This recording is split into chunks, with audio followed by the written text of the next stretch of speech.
کے ذریعے میں نہایت مختصر سے وقت ایک ظلم و بربریت کی داستان آپ کو سنانا چاہتا ہوں، اور ویڈیو کے اختتام میں ایک چھوٹا سا پیغام وزیر اعظم پاکستان جناب عمران خان صاحب کے نام دینا چاہتا ہوں۔ دوستان محترم، 17 جون 2014 یہ وہ سیاہ دن ہے جب ماڈل ٹاؤن کے اندر پولیس کی وردی کے اندر گنڈے بھیجے، وہ ظالم لوگ جنہوں نے پولیس کی وردی پہنی ہوئی تھی، نہتے اور معصوم لوگوں کو مارنے لگے۔ بزرگوں کو پکڑا تو چہروں پر تھپڑ رسید کی، نوجوانوں کو پکڑا تو ان کے جسم کے اوپر لاٹھیاں برسائی،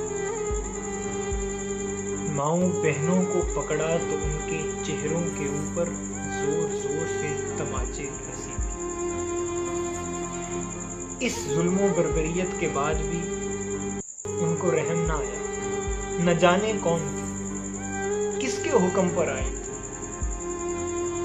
پھر اچانک وہ شیلنگ کرنے لگے، پھر پتھراؤ کرنے لگے، معصوم اور نہتے لوگ ان کے ظلم و بربریت کا نشانہ بن گئے۔ شاید وہ پوچھتے تھے کہ یہ تو بتاؤ کہ ہمارا ظلم کیا ہے، لیکن پولیس کی وردی کے اندر جو بدماش اور ظالم ظلم کر رہے تھے وہ اپنے ظلم کو بڑھاتے رہے۔ پھر نہ جانے کسی کے فون پر ایک کال آئی اور کسی نے ان کو حکم دیا کہ اب گولیوں سے ان کا سینہ ڈھونڈ ڈالو۔ پھر گولیاں چلنے لگی، آگے معصوم اور نہتے لوگ اپنے سینوں پر، اپنے جسم پر گولیاں کھاتے رہے۔ پتہ نہیں کہاں سے وہ اتنا ظلم لے کر آئے تھے، کہاں سے انہوں نے اتنا ظلم سیکھا تھا کہ ان کے سامنے جب بہنیں، مائیں، عورتیں آئیں ان کو پھر بھی ترس نہ آیا۔ انہوں نے عورتوں کے چہروں کے اوپر گولیاں ماری۔ وہاں ایک عورت ایسی بھی تھی جو حاملہ تھی، اس کے پیٹ میں بچہ تھا۔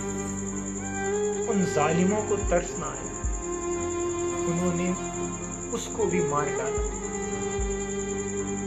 دوستان محترم، یہ 17 جون ہی کا دن تھا جب یہ ظلم و بربریت کی داستان بپا ہوئی۔ پھر اچانک میڈیا والے آئے اور ساری دنیا نے اس ظلم اور بربریت کو اپنی آنکھوں سے دیکھ لیا۔ شاید ہر شخص اپنے گھر میں بیٹھا رو رہا تھا، ہر آنکھ اشک بار تھی کہ یہ ظلم و ستم کیوں ہو رہا ہے، کیا کر دیا ان لوگوں نے، کون سا ایسا ظلم کیا ہے کہ ان کو اس طرح بے رحمی کے ساتھ قتل کیا جا رہا ہے۔ گوشائے درود جہاں لوگ بیٹھے درود پاک پڑھ رہے تھے، وہاں لوگوں کے اوپر گولیوں کی برسات کر دی۔ کچھ سمجھ نہیں آ رہا تھا کہ یہ کس ظلم کے نتیجے میں معصوموں کو مارا جا رہا ہے۔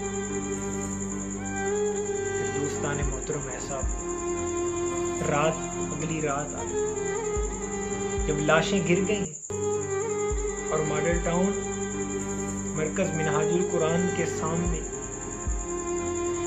لاشیں پڑی ہوئی تھی، جنازے پڑے ہوئے تھے۔ سیاسی اور سماجی رہنما آنے لگے اور کہنے لگے ہم اس دکھ اور غم میں مظلوموں کے ساتھ کھڑے، ہم انصاف کی اس جنگ میں مظلوموں کے ساتھ ہیں۔ اسی اسنا میں عمران خان صاحب جو اس وقت وزیر اعظم نہیں تھے، انہوں نے بھی درد دل کے ساتھ مظلوموں سے کہا میں اس دکھ اور غم کی گھڑی میں آپ کے ساتھ ہوں اور انصاف کی جنگ میں بھی آپ کے ساتھ ہوں، مگر آپ کو انصاف ملنا مشکل ہے۔ پوچھا کیوں؟ تو کہنے لگے کہ اس وقت ایک ظالم مافیا وہ قابض اس کی حکومت، پھر انصاف کی جنگ شروع، دھرنے ہوں، تب جا کر FIR کٹی۔ لیکن عمران خان صاحب اور آپ کی پارٹی یہی کہتے رہے ہم آپ کے ساتھ، ہم آپ کے ساتھ۔ وقت گزرتا گیا، ہمیں انصاف نہیں ملا، مظلوموں کو انصاف نہیں ملا، وقت گزرتا گیا، الیکشن آئے، عمران خان صاحب کے MP MNAs لوگوں کو یہ کہہ کر کہتے تھے کہ ہماری حکومت آئے گی، ہم سانحہ ماڈل ٹاؤن کا انصاف کریں گے، انصاف ہوگا، انصاف ہوگا۔ عمران خان صاحب نے بھی کہتے تھے انصاف ہوگا، انصاف ہوگا۔ پتہ نہیں کیا ہوا، جب سے عمران خان صاحب وزیر اعظم بنے ہیں تو سانحہ ماڈل ٹاؤن کے ظلم و بربریت کو وہ بھول گئے کہ وہاں کسی ماں کا قتل ہوا، کسی بہن کا قتل ہوا۔ شاید پتہ نہیں کون سی ان کی مصروفیت ایسی ہے جس نے اس کو قتل و غارت گری کا وہ بازار بھلا دیا۔ عمران خان صاحب، میں اختتام میں آپ سے فقط اتنا کہنا چاہتا ہوں، نہ میں اس ویڈیو میں نہ برا بلا کسی کو کہتا ہوں، نہ میں انصاف کی آپ سے بھیک مانگ رہا ہوں، میں تو بس آپ کو یاد کروانا چاہتا ہوں، اگر آج یہاں انصاف نہیں ہوگا تو کل قیامت کے روز اللہ کی بارگاہ میں ضرور انصاف ہوگا۔ پھر آپ کو بھی